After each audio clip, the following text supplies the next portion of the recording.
Let's play a quick game of WWJD. What would Joel do? Okay. Oh. All right, WWJD. What would Joel do? Produce a song with a producer that can't produce, or produce a song with a singer that can't sing? Ooh.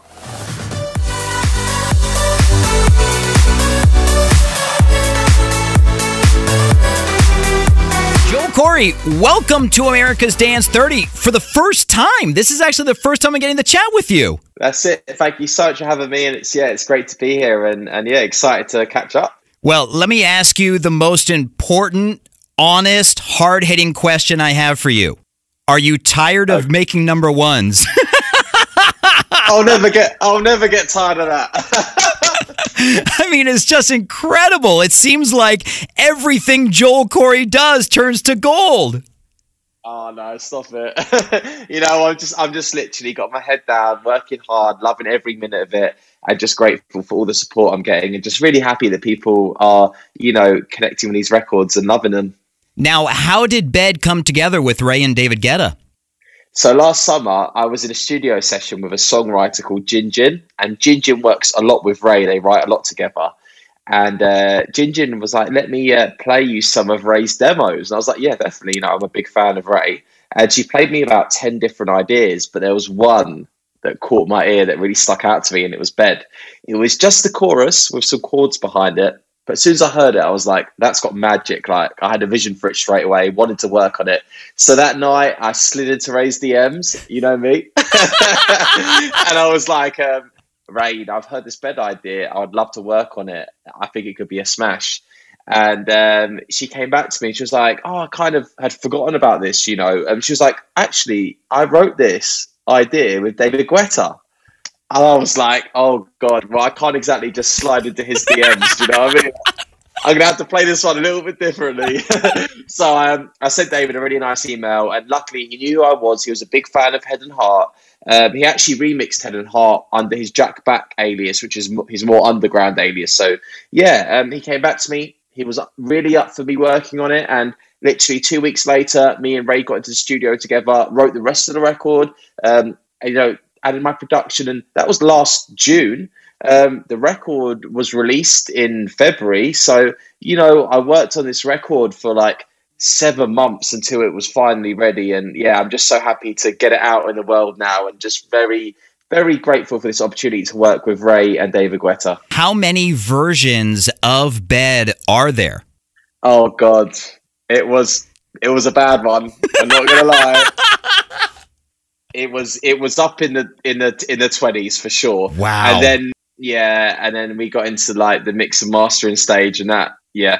The thing is with me, right, I get very obsessive in those final stages. I'm sure, most producers do, but I'm pretty bad. Like I'll go to bed at night and I'll be thinking about the smallest little details, and it will just play on my mind, and you know what it's like. And yeah, but it was a bad one, but we got there in the end. Believe me, I totally get it. I'm the exact same. I produce commercials here locally, and I'm the exact same way. When I'm producing promos or imaging or anything, I'll sit there and tweak the littlest thing forever.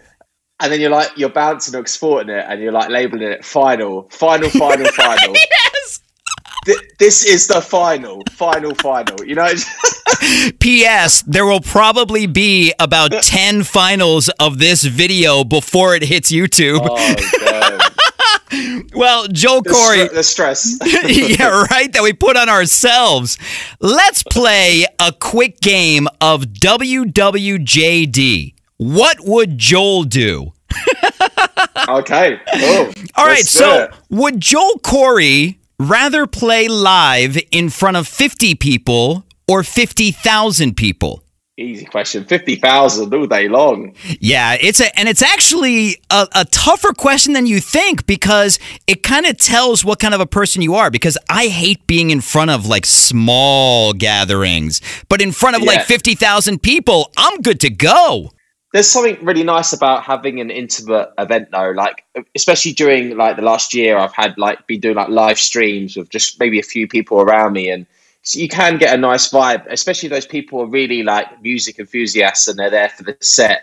But there's no beating standing in front of thousands of people and getting that adrenaline rush, and that's what I live for, man. That's me. So yeah, bring back the festivals. I can't wait. Summer 2021. Bring it on. Let's take a little second to pray to the gods of the festivals. Bring them back soon. All right, WWJD. Would Joel Corry rather read 10,000 books or watch 10,000 YouTube videos?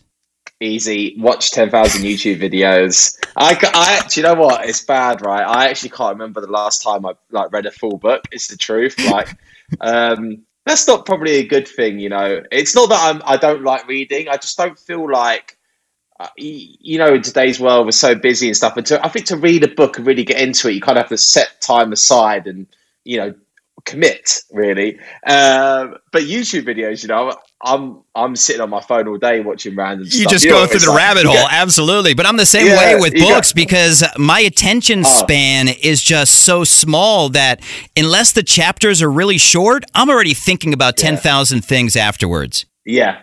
And the other thing with the YouTube thing is like, you know what it's like? You could be watching something and then like 10 minutes later you're watching a random video about sharks in Africa. And you started it with like, cooking videos. How did this happen? This is interesting. All right, WWJD. What would Joel do? Produce a song with a producer that can't produce, or produce a song with a singer that can't sing? Ooh. I mean, it would be hard to do a record with a singer that couldn't sing. That would be tough. I mean, auto-tune, is it really that tough? Well, it depends how bad we're talking here, do you know what I mean? There's always a way around it, though. And someone who maybe could be new to producing or might have some really good ideas and maybe, like, you know what I mean? So, yeah, everyone's always got an idea in them. So, yeah, I'm not sure about that one. It depends. WWJD, would you rather eat pizza with pineapple on it or be a normal human being that doesn't eat pizza with pineapple on it? I don't understand this, man. Like, my family like Hawaiian. They order the pineapple pizza. And I'm like, what is going on here? I'm like, how can I be related to you guys? Like, are you sure that I wasn't adopted? Because, like, how can you guys enjoy this? I'm surprised you still consider them family after that. Joel Corry, congratulations on another #1 Bed, the biggest dance song in the country. Thank you for being with us on America's Dance 30. Oh, thank you so much for having me and all the support. You know, it means so much to me. And like I said before, I can't wait to get on that plane, hopefully soon, over to America. Even if I have to fly the plane, I'm coming. WWJD, he's flying the plane.